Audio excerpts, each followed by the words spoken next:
Good evening, folks. Welcome to this week's episode of Beer Rating with Sean Connors. As you can see, the beer I got today is a Pilsner. Happy St. Patrick's Day, March 17th. Sean Patrick Connors, so a little bit of Irish blood in me. Alright, so the beer I have today is called Veto Power Pilsner.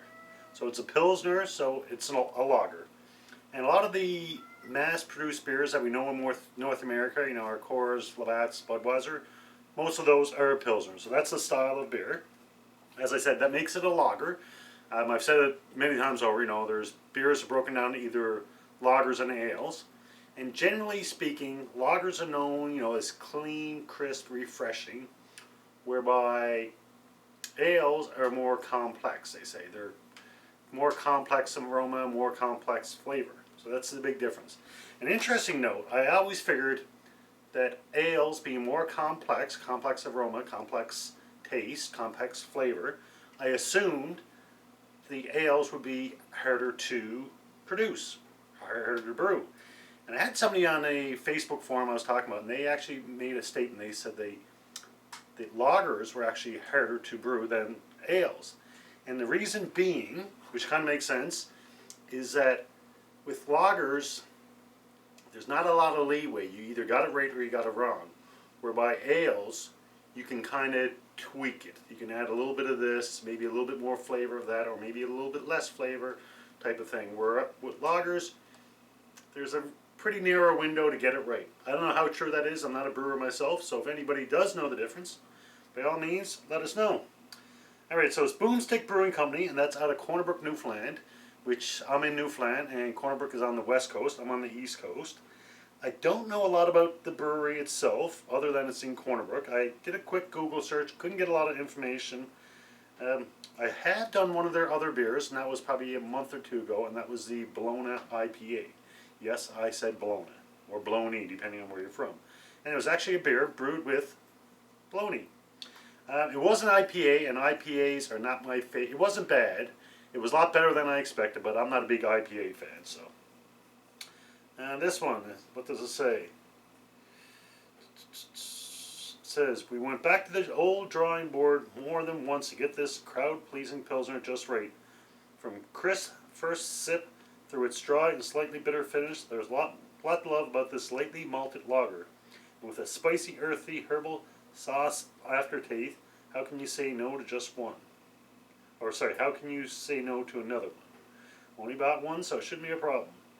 4.9% alcohol. This is a brew with wheat and barley. Please return, blah, blah, blah. And that's about it. So let's crack it open and see what we got. I actually had another one lined up for tonight, but I kind of got down here. I was getting ready. It was like, I'm actually in the mood for a Pilsner. So this is why I'm using my Pilsner glass. As you can see, tall and narrow. And one of the reasons for the Pilsner glass I came about is it lets you showcase the beer. It gives you a good presentation, and it kind of concaves in and is supposed to trap the head. Another thing I read, and I don't know how much truth there is to it, they say before glass became popular during the Industrial Revolution, most people were using earthenware cups or mugs or whatever, so you couldn't actually see what was in the vessel. Lagers came along about the same time as glass became more popular, and because it was clear, people actually were intrigued to see their beer, see the clearness of it. And that's how, because of that, they wanted to showcase it, as I mentioned. So it's clear, a little bit of head, not a lot. The beer I had last week, as soon as I poured it up, I could smell it. That was the pineapple sour. It was like, as soon as I cracked it open and started pouring, I could actually smell the pineapple.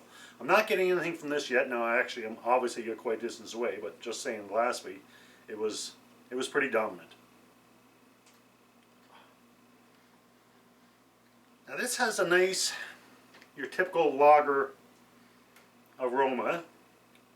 Just got back from a walk actually, folks, and even though it is chilly out, I am thirsty, so I'm looking forward to this.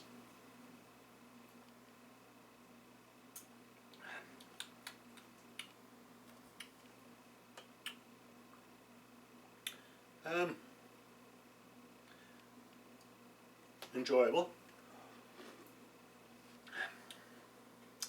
There's nothing that's jumping out at me, and that's not a bad thing. And, you know, your Pilsner, clean and crisp.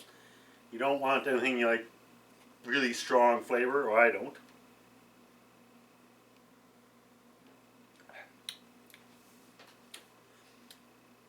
That is a nice Pilsner, I must say.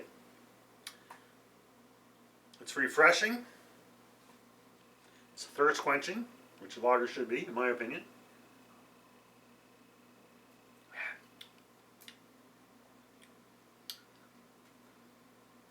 It's got nice flavor to it, but nothing overwhelming. So I would say it's a nice, easy drinking beer. Quite enjoyable. My ratings, as always, out of 5. 1 is a drain pour, and what I mean by that is I don't like it, I can't finish it. I'm literally going to pour it down the drain. It's that bad. A 2 would be, yeah, I'm not a big fan, but I don't want to waste my beer, so I'll finish it. A 3 would be a good beer, a 4 would be a very good beer, and a 5 would be the heavens opened up and God himself passed me a beer. Now this one, I am enjoying it quite a bit. Yeah, that's a nice beer, folks. I think I'm comfortable giving it a 4.0, which means it's a very good beer in my opinion. And if you're in the area, by all means, pick one up. If you're not in the area, check out their website, Boomstick Brewing. And I know they can do online orders.